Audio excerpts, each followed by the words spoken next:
It's so strange to get such a peak. Because I don't think anybody ever anticipated that something like this would happen, where Twitter would get sold to an eccentric billionaire who's intent on letting all the information get released. Yeah, I mean, I think Elon Musk essentially, he spent $44 billion to become a whistleblower of his own company. Yeah. And I mean, I don't really fully know his motives in doing that. I think he's got a pretty developed sense of humor, though. Yes. And that comes through. I think he gets a kick out of seeing all this stuff come out on Twitter, which used to be the kind of the private stomping ground of all of these whiny journalists. And now here is all this information that is just horrifying to all of them. I mean, $44 billion is a lot to spend on that thrill, but I'm glad he did. Well, he truly believes that censored social media is a threat to democracy. He really believes that.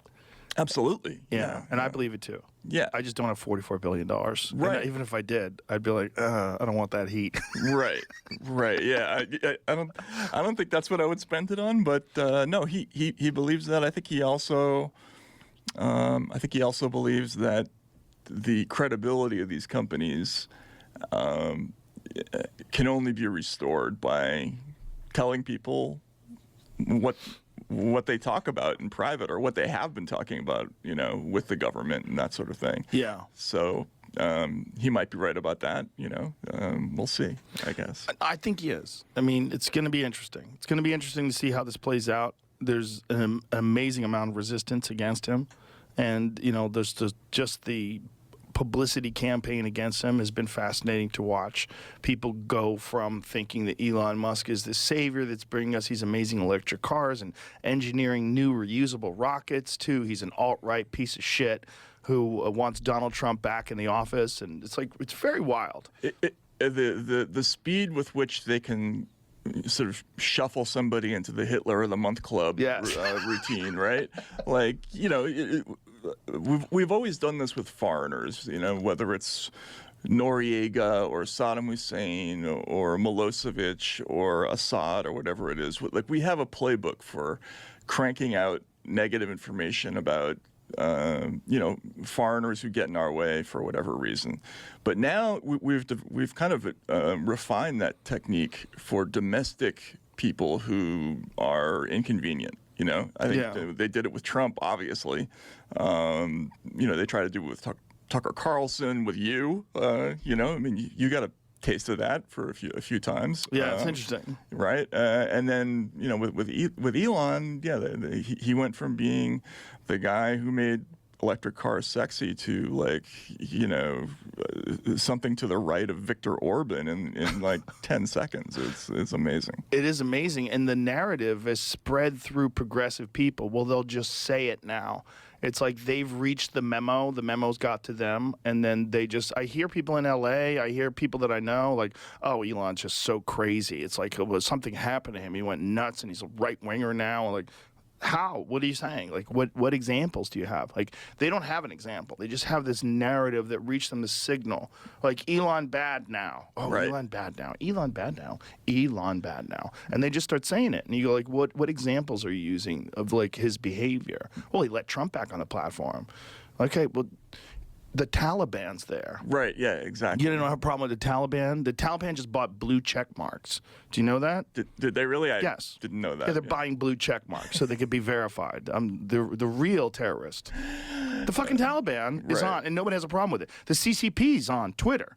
Right. Nobody has a problem with it. Right. But they say, like, Trump, they'll let Trump back on. Look, Trump is hilarious. He's a ridiculous person. But don't you think it's better that his tweets get out there and then a bunch of people get to attack him in the tweets? And if those tweets that people attack him with are good, if people are saying good things, then those things get retweeted and liked, and then they rise up to the top of the algorithm. It's all good.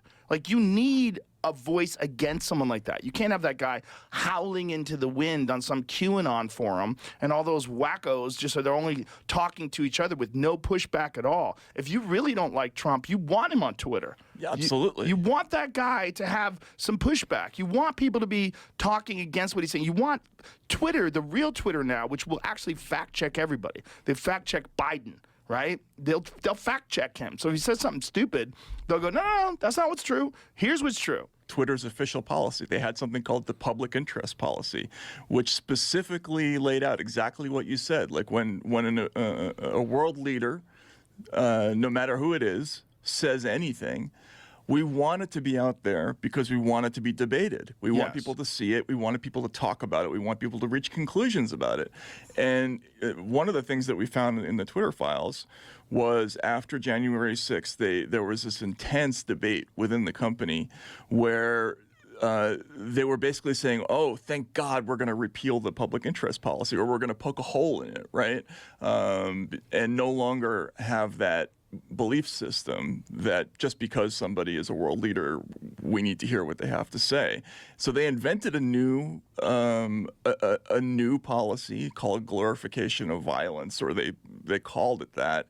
And essentially what they said was you had to look at Trump not in terms of each individual tweet, but in terms of what they called the context surrounding his whole career, all the people who followed him, whether or not they were violent, whether or not they said the things that were offensive.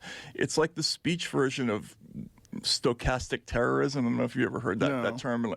It's stochastic terrorism is this idea that you can incite people to violence by saying things that aren't specifically inciting, but are statistically likely to create somebody who will do something violent, even if it's not individually predictable. And that's what they did with Trump. They basically invented this concept that, yes, he may not have actually incited violence, but the whole totality of his persona is inciting. So we're going to strike him. And so they sort of massively expanded the purview of things they can censor just in that one moment. And it's you can see it in these dialogues how they came to that decision, which is just fascinating. It's just such an extraordinary amount of power to give people the ability to censor people on the biggest public forum in the world.